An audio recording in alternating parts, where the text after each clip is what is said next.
उपस्थित असलेले काँग्रेसचे सेवादलाचे सांगली जिल्ह्याचे अध्यक्ष आमचे सन्माननीय सहकारी अजित ढोले साहेब, या ठिकाणी ज्यांनी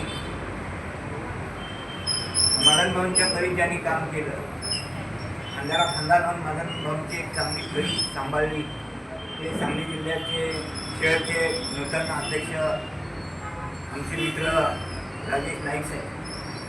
आपण सर्वजण दादांच्यावर प्रेम करून इथं अभिवादन करण्यासाठी आलेले सर्वच मान्यवर कार्यकर्ते, मी एकच मिनिट सांगणार आहे की दादांनी आपल्या राजयोग या आत्मचरित्रामध्ये पहिल्याच पानावर लिहिलेलं आहे.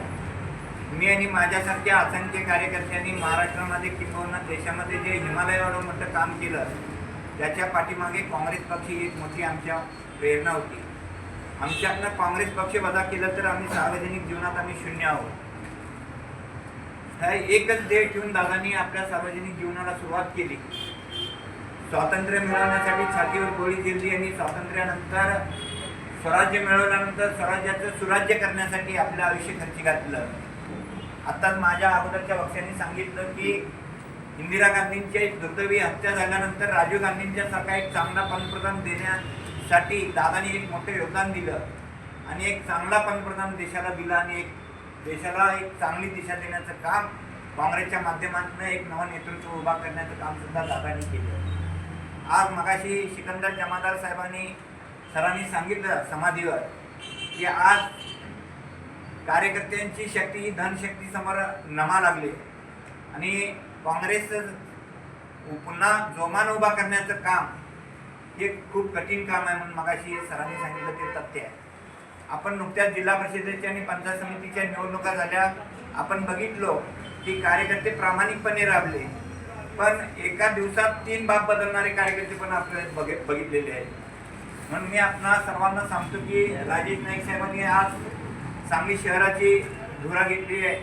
विक्रम सावंत माजी आमदार विक्रमदादांनी पण जिल्ह्यामध्ये अतिशय चांगल्या पद्धतीनं काम करण्याचा विडा त्यांनी उचललेला आहे आणि या जिल्ह्याचं नेतृत्व आज विशालदादा आणि विश्वजित कदम साहेब करतायत.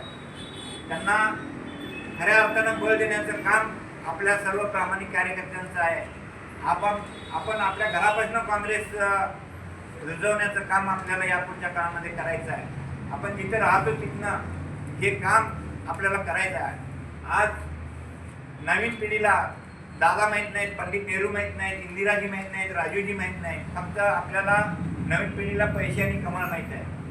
आज बऱ्यापैकी देशामध्ये काँग्रेसची कार्यकर्त्यांच्या विरोधात आंदोलन भाजप करत आहे, पण नुकतंच एपिस्टीन फाईल ओपन झाली, त्याच्याबद्दल आपण कोण कधी काय बोललो नाही, रस्त्यावर कधी उतरलो नाही. आज अमेरिकेच्या राष्ट्राध्यक्षाचं घर जाळलं जाते तिथे एपिस्टीन फाईलमध्ये नाव आल्यानंतर, पण आपला हा मूर्ख पंतप्रधान एपिस्टीन फाईलमध्ये त्याचं नाव आल्यानंतर मात्र आपण चिडीचूप बसतोय, आपण ईडीला आणि पोलिसांना घाबरतोय. आपल्याला मी एक स्वातंत्र्य सैनिकांचा मुलगा आहे. मी आपल्याला विनंती करेन सगळ्यांना की पुन्हा एकदा आपल्याला तिसऱ्या स्वातंत्र्याच्या लढाईसाठी रस्त्यावर उतरणं गरजेचं आहे. राजेश नाईक साहेब, आपल्याला विनंती करेन की भविष्यात आपण एपिस्टीन फाईलच्या निमित्तानं आपण सगळेजण रस्त्यावर उतरून ह्या फाईलमध्ये जो पंतप्रधान आपला अडकलेला आहे हे रस्त्यावरच्या लोकांना कळलं पाहिजे, चांगल्या माणसांना कळलं पाहिजे एपिस्टीन फाईल म्हणजे काय आहे हे सगळ्यात सांगून ह्यांचा निषेध नोंदवला पाहिजे आणि हा भाजपचा खरा बुरका रस्त्यावर आणून काढला पाहिजे. हे काम आपल्याला रस्त्यावर उतरून आपल्याला करावं लागणार आहे आणि ही तिसऱ्या क्रांतीची सुरुवात आहे आणि ही जर क्रांती आपण हातात घेतली तरच आपल्याला काँग्रेसला दिवस चांगले येणार आहे. आज नाही उद्या काँग्रेसला देशामध्ये अतिशय चांगले दिवस येणार आहे. आज काँग्रेसमधनं बाहेर जाणाऱ्यांना मी विनंती करेन, आम्ही भविष्यातली काँग्रेसची दिशा ओळखून आम्ही आणि लोकसभेला जे झालं त्याला पूर्णपणे अभ्यास करून मी आणि प्रमोद इनामदार सरांनी परवा 2 महिन्यापूर्वी